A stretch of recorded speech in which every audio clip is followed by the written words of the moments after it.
Okay. Hey, everybody. My name is Michael Music, and I am 23 years old. I live outside Philadelphia, and I'm having a conversation today about leadership and initiative attributes.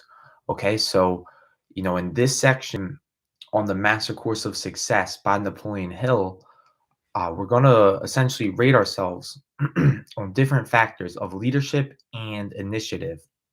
Okay. And this is really critical to where you stand in your success, right? Obviously, the most successful people know how to lead other people and they know what causes them to take initiative, right? You're not going to get paid at first if you're stepping out and doing something that you truly believe in. Okay. So you're going to have to understand what is going to motivate you to go out there and do that. So, what I want to have a conversation is you know, really just a self-analysis of or self-analyze yourself on these different factors and rate yourself on 1 to 10 on each of the subjects that we're going to talk about today. Okay, so even Napoleon Hill suggests like okay, so maybe instead of 0 to 10, rate yourself 0 to 100, and then at the end of it, there's 31 total attributes, right? You're gonna want to divide by the total number of attributes just to get your number, just so that you can have a number to measure yourself, so that moving forward, the next time you come through this, you can either see if you grew or if you decreased or if you stayed the same. All right, so just having the conversation around leadership and initiative, we still go back to number one, which is having a definite major purpose. Okay. Now, we've talked about this a couple of times, having definiteness of purpose. It was the very first principle in the Master Course of Success. Okay. So he doesn't even go too in depth on this. He says, if you don't have an objective in your life or an overall purpose, you haven't you don't have very much personal initiative. All right. This is essential, right? How are you going to possibly go out there and do something for the world when you don't understand what it is that you want? He says that this is one of the most important steps to take, right? You want to find out what it is that you actually want to do. If you're not sure what you want to do over a lifetime, right? What do you want to do over the next year or the next 5 years, right? Let's set a goal, right? Having a goal in place or a vision for even a definite purpose in the next year, right? Where is that going to take you? Is It's going to take you way further if you just drift through the rest of this year and let whatever happen. Okay. So he goes on to say, but the starting point of personal initiative is to find out where you're going, why you're going there, what you're going to do when you get there, and how much you're going to get out of it financially. Right? You really want to be definite about this because it's true that the way that we're just wired from like a psychocybernetic system, uh I didn't mean to go down this path, but like just the way that we're wired, having a clear-cut purpose or a clear-cut goal is going to give you direction and is the starting point of all success. So it's so essential out of anything that I talk about, right? You want to understand this is the most important. So grade yourself from 0 to 100. Where do you lie on understanding exactly what it is that you want? Okay? And for me personally, I'm not even at 100. I'm not very close to it, right? I still have room to improve. Okay. Now, number two, he says, is adequate motive to inspire continuous action in pursuit of the object of your definite major purpose. All right. So this is following the definite major purpose. Right? What is your motive so that you can continuously take action in pursuit of your major purpose? Okay. Study yourself carefully and see if you have an adequate motive or motives. It'll be much, much better if you have more than one motive for attaining the object of your major purpose or your immediate purpose. All right. He goes on to say that nobody does anything without having a motive. All right. Let me restate that. You won't go out there and, you know, continue to work when it doesn't seem like it's going to work out in the end, right? You're not going to do that unless you have a motive, right? What is your motive? I know there's the list of 9 motives, right? I don't have them in front of me, but one of those motives can be financial gain, right? Do I believe that me working on my business after work each day is going to give me financial gain? Okay. What is the other motive, right? There's 9 others. Um, and so you really got to understand what is going to motivate you to get there, right? Because let's face it, going after a definite major purpose, it's not going to be simple or easy at first. Right? We're going to need to understand what motivates us if we want to continuously take action to get further and closer toward our goal. Okay, now number 3, right? And remember, we're having a conversation on leadership and initiative. Is you have to have a mastermind alliance. Okay. Now, what is a mastermind alliance? This is a friendly cooperation through which to acquire the necessary power for noteworthy achievement. Okay. You know, if you so understand how this goes back to the second principle in the master course on success, right? There's a saying that you can go very fast alone, but you can go very far with others. All right. Napoleon Hill himself will even say that if you are aiming at anything above mediocrity, you need to have a mastermind alliance of one or more people besides yourself who will not only cooperate with you, but will go out of their way to help you and also have the ability to do something that will be of benefit to you.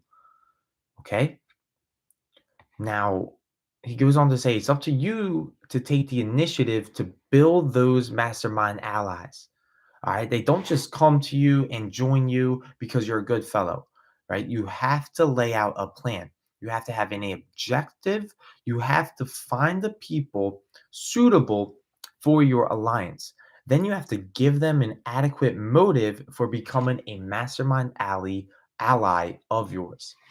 All right. So, people watching this, right now you may not even have a mastermind alliance, and that's okay if you have to score yourself a 0 on that, right? There was a point in my life where I did score myself a 0 on that, and you'll notice, right?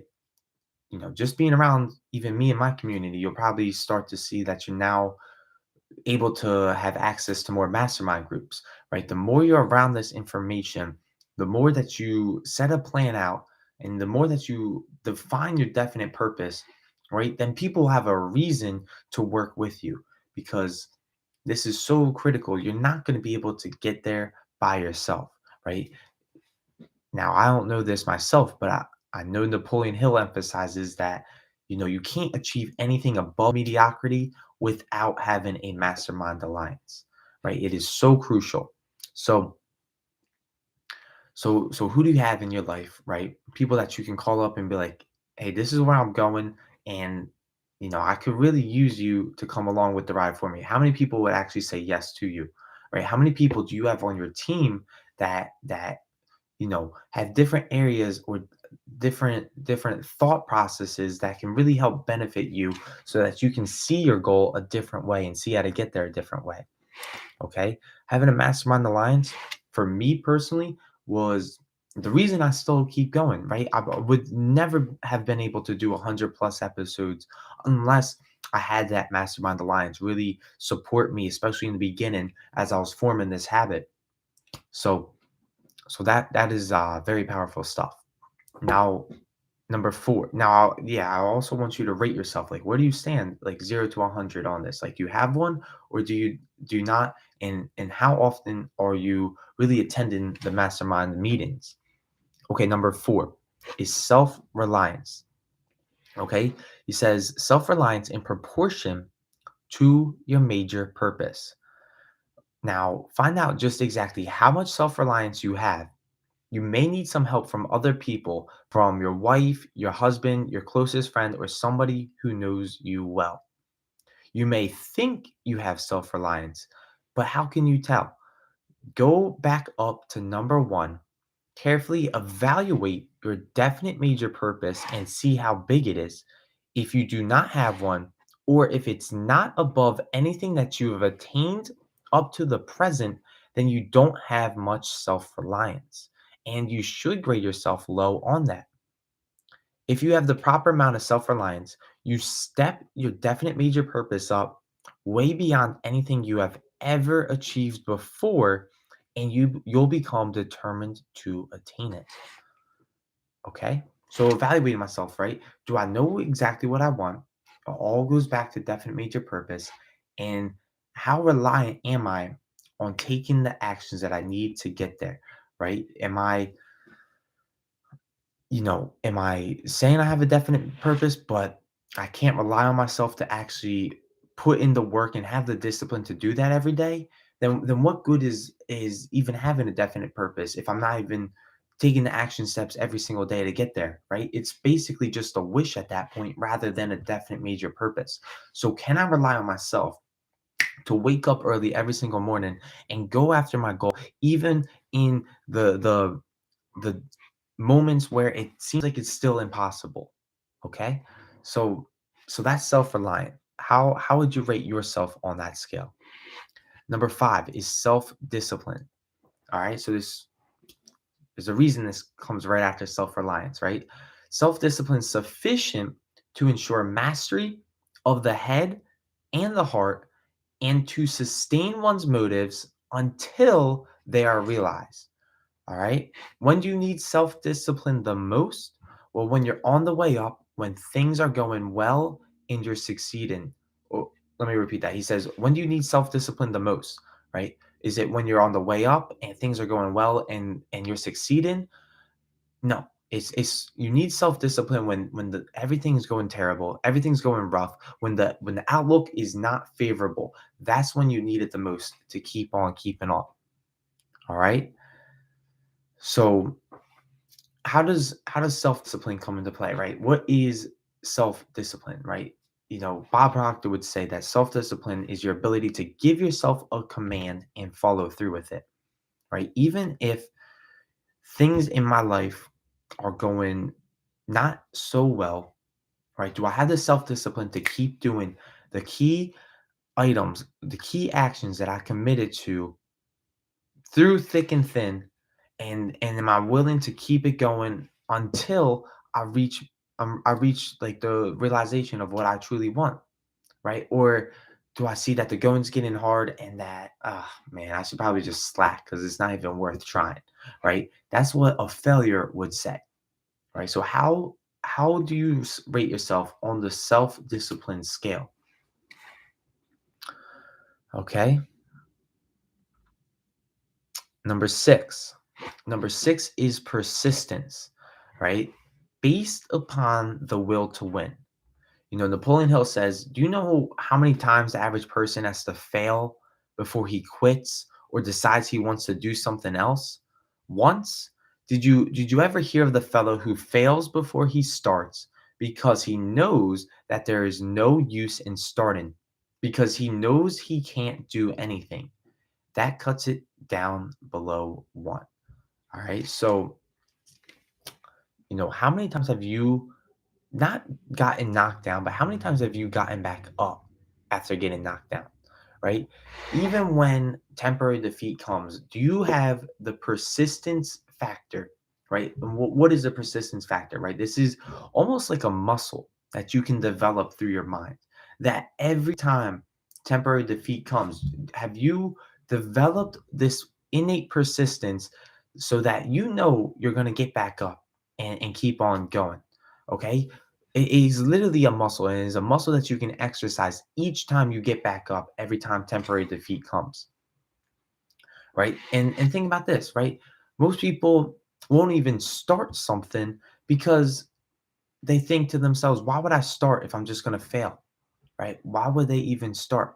But however, the persistent individual starts. Maybe he experiences temporary defeat, but he knows that he has an insurance policy because he has developed persistence that he's going to keep going, even if that temporary defeat came. All right. Now, Napoleon Hill says that the vast majority of people fail before they start. They actually never will even make a start. They think of things that they might do, but they never do anything about them. Right? The vast majority of those who do start quit at the first opposition or allow themselves to be diverted to something else. Right? This was me at one point. I tried out network marketing, right? I gave it a college try. Got hit with some temporary defeat pretty early on within the first month, right? Did I give up? Did I go do something else? I literally made up that I would go become a musician because I just didn't want to do the hard thing involved in network marketing. And so, you know, how persistent was I during that time? Now, you know, life happens, whatever. You're back at it, right? Where am I now? And am I willing to just do the thing that I said I was going to do so that I can have the things that I truly want, right? Am I going to stay persistent this time, the next go around in the profession that I am pursuing this time? Okay?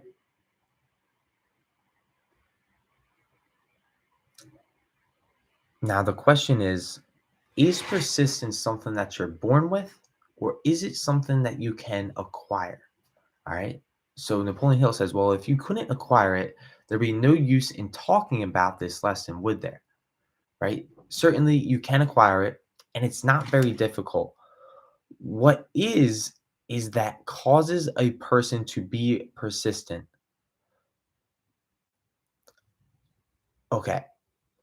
What what will cause you to actually develop persistence, right? He says that developing persistence isn't difficult, but you need to understand what the cause is, right? He says that it's the motive, right? Going back to earlier, the motive, having a burning desire will keep you persistent, right? If you're doing something that you don't truly love, that you don't truly want to be doing or spend the rest of your life doing, right? How are you going to fully develop persistence in that unless you have a bigger goal that you're going after, right? When you know what you want, when you have your definite major purpose in place, when you have a burning desire to fulfill that definite major purpose, doesn't persistence become pretty simple or pretty easy at that point, right? How like that's the difference there. Most people don't understand that they're having trouble developing persistence because they're doing something they don't want to do, right? They don't have a clearly defined definite major purpose. But if they were doing what their purpose is or what they truly wanted, right? Persistence is going to naturally come to them. Of course, if you're going to do something that you truly want, you're going to just get back up and not let things stop you on the way too. So